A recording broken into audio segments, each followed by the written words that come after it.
तो कंप्यूटर में हमारा जो टॉपिक चल रहा था वो था कंप्यूटर मेमोरी। और कंप्यूटर मेमोरी में हमने आपको 3 पार्ट बताए थे। फर्स्ट बताया था आपको कैश मेमोरी। कैश मेमोरी के बारे में हमने आपको इन डिटेल में सब कुछ बता दिया था। उसके बाद हमारा जो चल रहा था वो था आपका प्राइमरी मेमोरी। और प्राइमरी मेमोरी की यदि बात की जाए तो उसमें हमने आपको रैम कंप्लीट करा दिया था। उसके बाद जो अब हम पढ़ने वाले हैं वो है आपका रोम। रोम को हम इन डिटेल पढ़ेंगे सारी चीज़ों को ध्यान में रखते हुए। जैसे कि सबसे पहला रोम की आपको फुल फॉर्म ही याद रहनी चाहिए, क्योंकि फुल फॉर्म से सबसे ज़्यादा क्वेश्चन पूछे जाते हैं। तो फुल फॉर्म क्या होती है? Read only memory. इसकी जो फुल फॉर्म होती है रीड ओनली मेमोरी, यही हमें बताती है कि रोम होता क्या है। तो ध्यान से समझते हैं इसे। ठीक है, रोम जो होती है वो कंप्यूटर की मेन या प्राइमरी मेमोरी कहलाती है, यानी कि हम कह सकते हैं कि प्राथमिक या मुख्य मेमोरी होती है। ठीक, यह सिलिकॉन से बनी एक सेमीकंडक्टर चिप होती है। कभी भी आपसे पूछा जा सकता है कि यह किससे बनी हो सकती है, किससे बनी होती है, तो आप बताओगे कि यह किससे बनी होती है? सिलिकॉन से बनी होती है और एक सेमीकंडक्टर चिप होती है। इसमें डाटा स्थायी रूप से स्टोर किया जाता है। देखिए, स्थायी रूप से मतलब ये होता है कि यदि इसके अंदर जो डेटा एक बार डाल दिया तो उसे ना ही आप एडिट कर सकते हैं और ना ही उसे आप डिलीट कर सकते हैं। लेकिन ऐसा नहीं होता है कि इसमें एडिट नहीं कर सकते या फिर जैसे डिलीट नहीं कर सकते, क्योंकि जो रोम होता है इसके काफ़ी सारे पार्ट होते हैं। इसके 3 पार्ट होते हैं। तो वो तीनों पार्ट जो होते हैं वो अलग अलग कामों के लिए होते हैं। तो कुछ ऐसे भी होते हैं जैसे कि उनमें एक बार डेटा डाल दिया तो उसे ना ही आप नष्ट कर सकते हो और ना ही उसे एडिट कर सकते हो। तो आगे समझते हैं। इसके अंदर स्टोर डेटा को केवल पढ़ा जा सकता है, उसे नष्ट या डिलीट नहीं, परिवर्तित या डिलीट नहीं किया जा सकता। ठीक, ये चीज़ हमने आपको अभी बता दी है। यह एक नॉन वॉलेटाइल मेमोरी होती है। देखिए, नॉन वॉलेटाइल और वॉलेटाइल का मतलब क्या होता है? देखिए, हमने आपको रैम पढ़ाया था, तो रैम में हमने बताया था कि रैम जो होती है एक वॉलेटाइल मेमोरी होती है। वॉलेटाइल का मतलब होता है जैसे कि अभी आपका सिस्टम चल रहा है और सिस्टम में कोई भी यानी कि आपका कोई भी सॉफ्टवेयर रन कर रहा है, तो वो रन करते समय जो सॉफ्टवेयर होगा उसका जो डेटा होगा वो क्या होता है कि रैम में ऐड हो जाता है। जब रैम में उसका डेटा चला जाता है तब होता क्या है, यदि मान के चलिए एकदम से यदि जैसे कि अभी पावर चली जाती है, जैसे कि एकदम से घर की लाइट चली गई या फिर कंप्यूटर की पावर चली गई, तो एकदम से जैसे ही पावर जाती है तो रैम के अंदर से जितना भी डेटा होगा वो सारा ही डिलीट हो जाता है। तो जब कभी भी पावर चली जाए और डेटा डिलीट हो जाए तो ऐसी मेमोरी को कहते हैं हम वॉलेटाइल मेमोरी। यदि ऐसी मेमोरी है जिसके अंदर एक बार डाटा डल गया और लाइट चली जाए या ना चली जाए, कोई फर्क ना पड़े, तो वो मेमोरी कहलाती है आपकी नॉन वॉलेटाइल मेमोरी। जैसे कि आपकी रोम जो होती है वो होती है आपकी नॉन वॉलेटाइल मेमोरी और रैम जो होती है वो होती है आपकी वॉलेटाइल मेमोरी। ठीक, तो इसके बाद आगे बढ़ते हैं। यह मदरबोर्ड में फिक्स रहती है। ठीक, कंप्यूटर निर्माण के समय रैम में कुछ छोटे छोटे प्रोग्राम डाल दिए जाते हैं स्थायी रूप से। इसमें जो अभी हमने आपको बताया था कि इसमें जो भी प्रोग्राम डाले जाते हैं वो स्थायी रूप से ही डाले जाते हैं। जैसे कि आपका पहला है POST पोस्ट, इसे बोलते हैं पावर ऑन सेल्फ टेस्ट। दूसरा है आपका BIOS, जैसे कि बेसिक इनपुट आउटपुट सिस्टम। इसमें देखिए होता क्या है कि ये जो आपके प्रोग्राम जो डाले जाते हैं तो उन प्रोग्रामों के द्वारा क्या किया जाता है कि ये प्रोग्राम जैसे कि आपने आपकी कंप्यूटर ऑन किया, जैसे ही आपने कंप्यूटर ऑन किया तो बूटिंग होगी। बूटिंग का मतलब होता है कंप्यूटर का स्टार्ट होना। तो जो कंप्यूटर की जो प्रोसेसिंग होगी, तो जब कभी भी कंप्यूटर बूट करेगा तो सबसे पहले इनका चेक करने का काम, यानी कि कंप्यूटर को चेक करने का काम सबसे पहले कौन करता है? आपका रोम करता है। फिर उसके बाद यदि उसमें क्या होता है कि जैसे कि जो इनपुट और आउटपुट जो आपके डिवाइस होते हैं उनको चेक करने का काम जो होता है वो भी आपका रोम का ही होता है। और दूसरा यदि देखा जाए कि यदि आप कोई भी इनपुट डाल रहे हो या आउटपुट दे रहे हो, और तीसरी चीज़ इसमें क्या आती है कि यदि कोई भी मैसेज है, जैसे कि आप कंप्यूटर चला रहे हो तो कंप्यूटर आपको कुछ मैसेज देता है कि ये प्रॉब्लम आ रही है या ये प्रॉब्लम आ रही है, तो ये सारे जो मैसेज देने का काम जो होता है वो भी आपका रोम का ही होता है। जैसे कि आप नीचे पढ़ेंगे, जिसका कार्य है कंप्यूटर में ऑन होने पर उसकी सभी इनपुट और आउटपुट डिवाइस को टेस्ट और नियंत्रित करना, और बूटिंग यानी कंप्यूटर स्टार्ट होना। बूटिंग यानी कि प्रोसेस को मैनेज व नियंत्रित करना, और आवश्यकता होने पर समय समय पर यूजर को निर्देश देते रहना है। निर्देश देते रहने का मतलब ये है कि जैसे कि कोई भी आपको मैसेज दिया जा रहा है कंप्यूटर के द्वारा तो वो होता है। जैसे कि नोटिफिकेशन देखते हो आप, जैसे ही मोबाइल ऑन करते हो तो आपका कोई भी नोटिफिकेशन आता है, इसी प्रकार से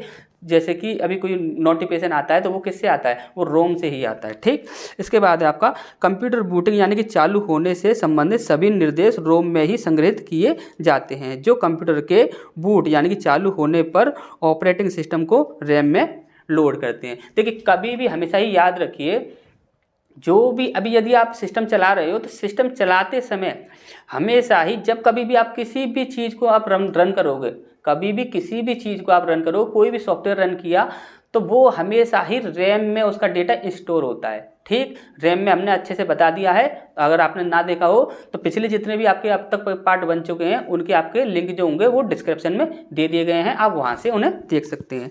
इसके बाद नेक्स्ट पॉइंट है हमारा, करने की प्रक्रिया संपन्न करते हैं। ठीक, एक आईसी चिप होती है इंटीग्रेटेड सर्किट चिप के रूप में होती है। ठीक होती है, वो आईसी चिप के रूप में होती है। जैसे कि आपने अभी ना पता हो आपको कि रैम कैसा होता है, सॉरी रोम कैसा होता है, तो रोम जो होता है देखो आपको चित्र दिख रहा होगा, एक आईसी के टाइप में ही एक होता है।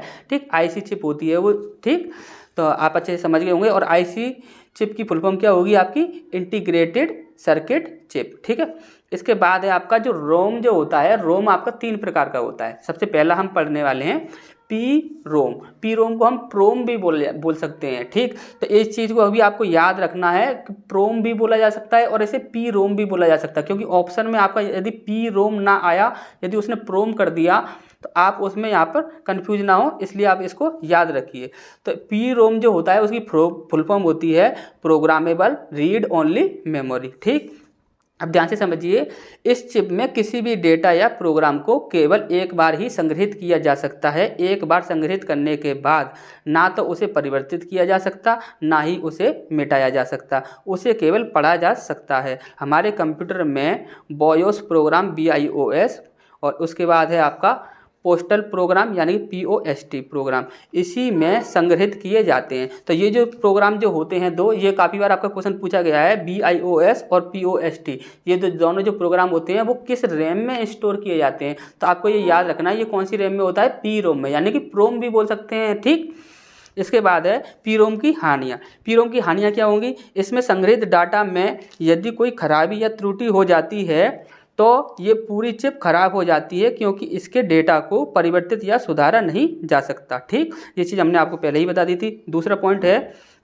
पी रोम में डेटा को स्टोर या बर्न करने का काम एक प्रोग्राम के द्वारा किया जाता है, जिसे प्रोग्राम या प्रोम बर्न के नाम से जाना जाता है। ये चीज़ आपको याद रखनी है। ठीक, इसके बाद हमारा नेक्स्ट पॉइंट है, जो हमने फर्स्ट पार्ट पढ़ लिया इसका, अब इसका सेकंड पार्ट है EEPROM।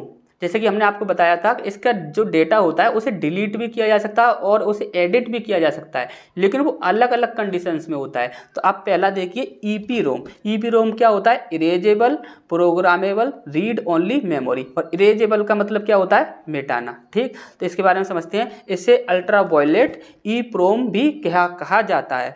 इसे अल्ट्रावायलेट यानी कि देखिए हमेशा याद रखिए, अल्ट्रावायलेट होता है आपका पराबैंगनी जो किरणें होती हैं वो, तो पराबैंगनी किरणों के नाम से भी इसे क्यों जाना जाता है, यही है इसका मुख्य कारण। ठीक, देखिए कारण क्या होता है, इसमें डेटा को स्थायी रूप से स्टोर कर दिया जाता है, लेकिन यदि डेटा को मिटाकर बदलना हो तब एक विशेष डिवाइस की सहायता से लगभग 10 से 20 मिनट तक उस पर क्या किया जाता है कि अल्ट्रावायलेट किरणें जो होती हैं वो छोड़ी जाती हैं 10 से 20 मिनट तक, जिससे क्या होता है कि इसके अंदर जो डेटा होता है वो डिलीट हो जाता है, और डिलीट होने के बाद उसे आप दोबारा स्टोर कर सकते हो। समझ आया? ऐसा नहीं है कि डेटा कभी डिलीट नहीं हो सकता, लेकिन वो रैम का दूसरा पार्ट होता है। ये होता है आपका EEPROM, या फिर इसे EEPROM भी कहा जा सकता है। ये बात भी आपको याद रखनी है। ठीक, तो क्या होगा कि 10 से 20 मिनट तक पराबैंगनी किरणें उस पर छोड़ी जाएंगी, तब उससे क्या होगा कि डेटा डिलीट हो जाएगा। अब आप फिर से उसमें डेटा स्टोर कर सकते हो। ठीक, इसमें संग्रहित डाटा को मिटाया तो जा सकता है, लेकिन कभी भी एडिट नहीं किया जा सकता। ठीक, अब हमने आपको बताया था कि एडिट भी किया जा सकता है, तो वो किस में होगा, तो वो होता है आपका तीसरे वाले को समझते हैं, EEPROM।